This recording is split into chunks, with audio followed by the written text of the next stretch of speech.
The little boy walked straight into Colton Mercer's private dining room like he owned it. Not the lobby, not the front desk.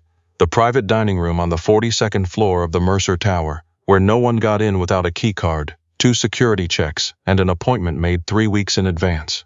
He was maybe 7 years old, dark hair, serious eyes, a backpack with a broken zipper hanging off one shoulder and a piece of paper clutched so tightly in his fist that the edges had gone soft.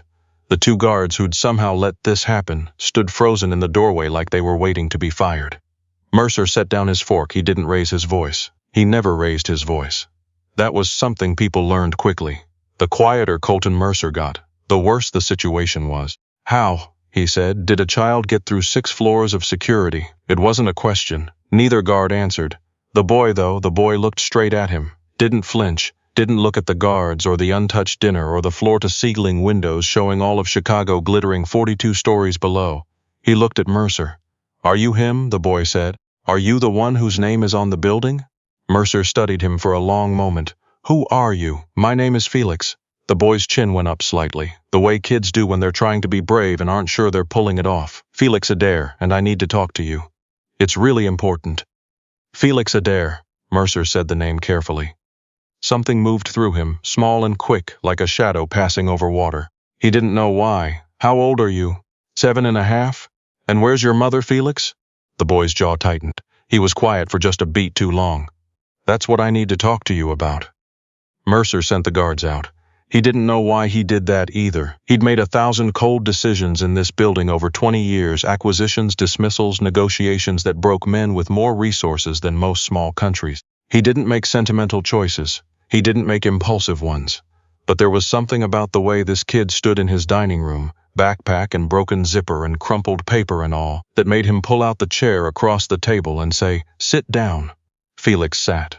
He placed the piece of paper on the table between them, smoothed it carefully with both palms. It was a photograph, printed on regular copy paper, a little blurry, the way phone photos look when someone who doesn't know what they're doing tries to print them at a drugstore.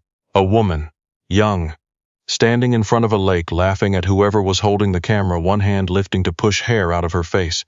She was wearing a green jacket. There were mountains behind her. Mercer stared at the photograph for a very long time. "Her name is Adair," the boy said. "My mom, Audrey Adair. She said if anything ever happened to her, I was supposed to find the name on the building." He pointed at the window, at the letters glowing faintly gold against the dark. "Mercer Tower. She said I'd know who to look for." Mercer's voice, when it came, was measured, controlled. "Where is your mother now, Felix?" Felix reached into the front pocket of his backpack and pulled out a folded envelope. He set it next to the photograph. His hand stayed on it for a moment, the way you hold something when you're not quite ready to let go. "She's gone," he said. "She died 4 days ago. Audrey Adair."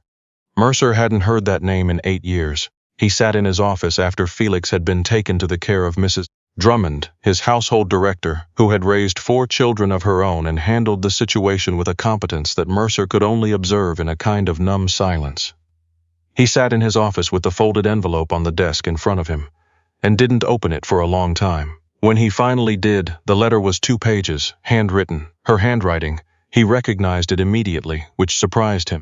He hadn't known he'd kept that in some locked room of his memory. Neat and slightly slanted. She always pressed too hard with the pen. "Colton, if Felix found you, it means I'm not there to explain this myself, and I'm sorry for that. I'm sorry for a lot of things, and I know this letter isn't the place to list them. You'd stop reading, and I need you to keep reading. Felix is yours. I know you'll want proof before you believe that, so I've included the contact information for Dr. Raymond Kerr at Northwestern, who handled Felix's birth records and will release them to you directly. I didn't know how to tell you. That's the truth. It sounds like an excuse, but it's the truth. I left Chicago because I was afraid, not of you exactly, but of what being near you meant. You know what I mean. You've always known what your life costs the people in it. I made a choice to protect myself, and it turned out I was also making a choice for Felix, and I have had 8 years to understand that I made it wrong. He is the best person I know. He is stubborn and curious, and he reads constantly, and he makes friends with everyone, even the unfriendly ones. He is going to need someone who won't let him down. I am asking you to be that person. I am asking because I have no one else left to ask, but also because I hope that you are more than what Chicago made you. I always thought that. Even at the end, his favorite color is yellow. He's scared of thunderstorms, but he won't admit it. He can't sleep without the small lamp on the nightstand. Please don't take the lamp away."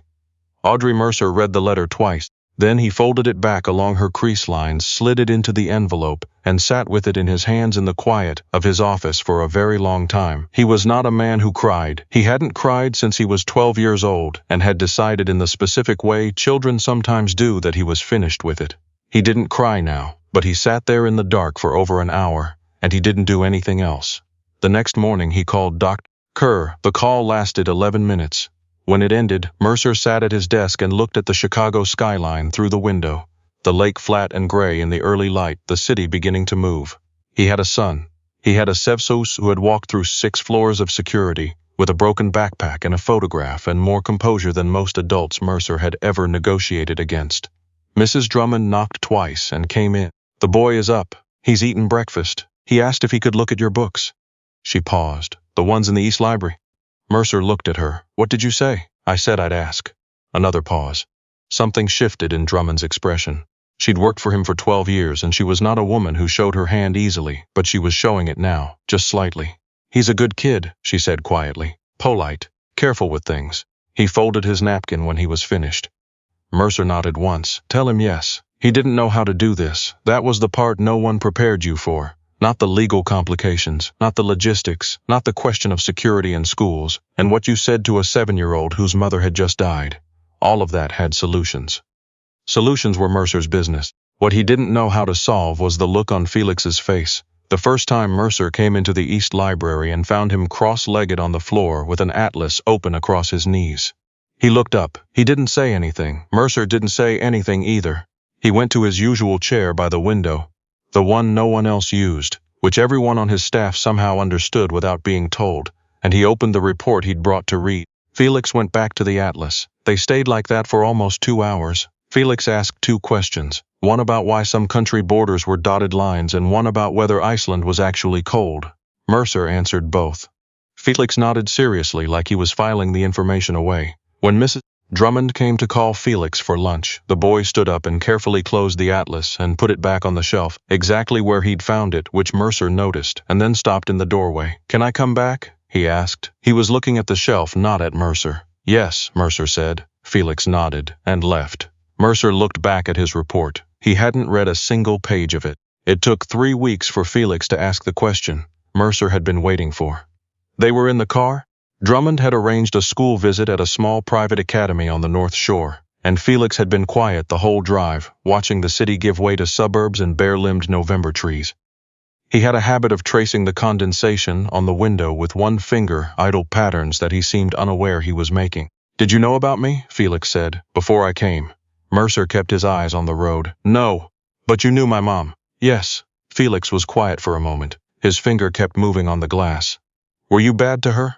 The question landed differently than Mercer expected. He'd prepared for anger or grief or the ordinary confusion of a child trying to understand something that didn't have clean edges. He hadn't prepared for that specific question, asked in that specific tone, not accusatory but direct, like Felix had thought carefully about what he actually needed to know, and this was it. "No," Mercer said. "I wasn't." He paused because Felix deserved more than a denial, but the life I had, the kind of man I was, she was right to leave it, to leave me. Felix considered this. "She said you were complicated." Mercer almost smiled. It died before it reached his face, but it was there. "That's accurate." "She said complicated wasn't the same as bad." Mercer said nothing. "I think she wanted me to give you a chance," Felix said. He sounded very old saying it. That particular exhaustion kids get when they've been through something and had to process it faster than they should have. "I think that's why she told me to find you." "That's possible. Are you going to?" "Going to what?" "Be worth it." Felix looked at him then. 7 years old, and he looked at Mercer with his mother's eyes. Gray-green, careful, giving nothing away for free. "She left me something to find you with. That means she thought you were worth finding." The city had gone quiet around the car. November trees. Pale sky. "I don't know yet," Mercer said. It was the most honest thing he'd said to another person in years. "But I'm going to try." Felix held his gaze for a moment. Then he turned back to the window. His fingers started moving again.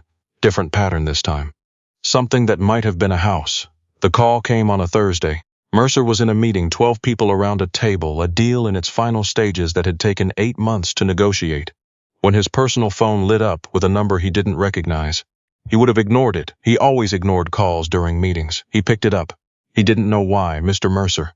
The voice was professional, measured. "This is Detective Harlan from CPD, Area North. I'm calling regarding a threat we've intercepted that names you specifically, and a minor currently in your care." The room fell away. "Felix," Mercer said. "The child is currently at the Lakeview Academy on North Clark. We have units en route, but I need to confirm." Mercer was already standing. The 12 people around the table didn't say a word. They'd worked with him long enough to read the room. He was through the door before any of them thought to speak. What happened in the next 6 hours was not something Mercer talked about afterward. What he could say, if pressed, was that he had spent 20 years building something in this city. A reputation, a network, a version of power that worked by keeping people at distance and problems at arm's length. He had operated on the principle that nothing could touch him, because he made sure there was nothing to touch. He understood, driving north on Clark at a speed that would have gotten anyone else pulled over, that he had been wrong about that. There was something to touch now. There was a boy in a classroom with an atlas on his desk and condensation patterns on windows, and questions asked with his mother's careful eyes, and the thought of anything getting within 10 feet of that boy turned something in Mercer's chest from iron to something else entirely. Something hotter and less controlled than anything he'd felt in 20 years. Felix was safe when Mercer arrived. The threat had been intercepted before it became anything more. A man Mercer recognized as a piece of unfinished business from 2 years back, someone who had decided that the way to move against Mercer was through whatever he now cared about. It was, Mercer noted with cold clarity, a logical strategy. A person who cared about nothing was unassailable. A person who cared about something had a vulnerability. He found Felix in the school's administrative office, sitting in a chair with his backpack on his lap. The one with the broken zipper, because Mercer had offered to replace it and Felix had said not yet. And when Mercer came through the door, Felix looked at him, and then looked back at his hands.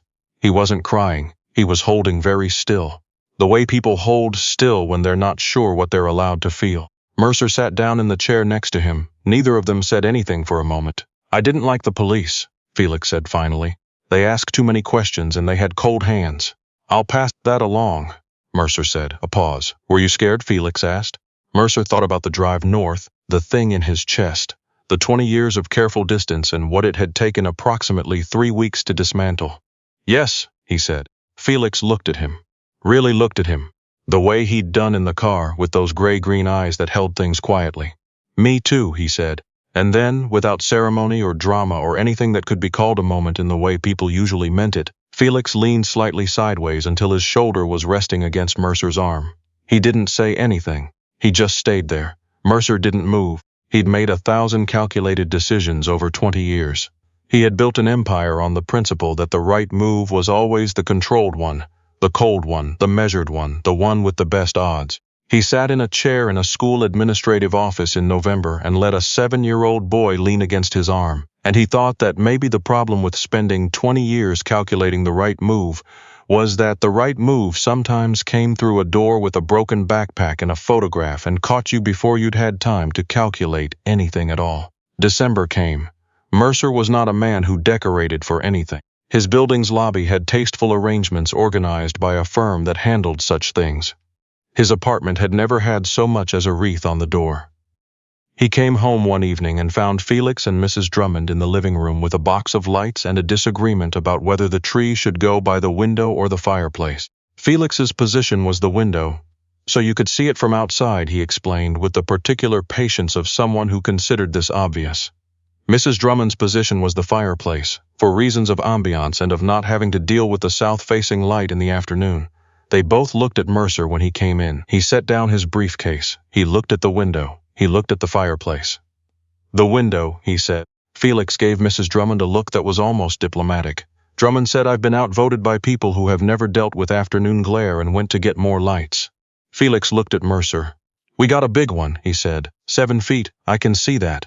Mrs. Drummond said it was too big. A pause.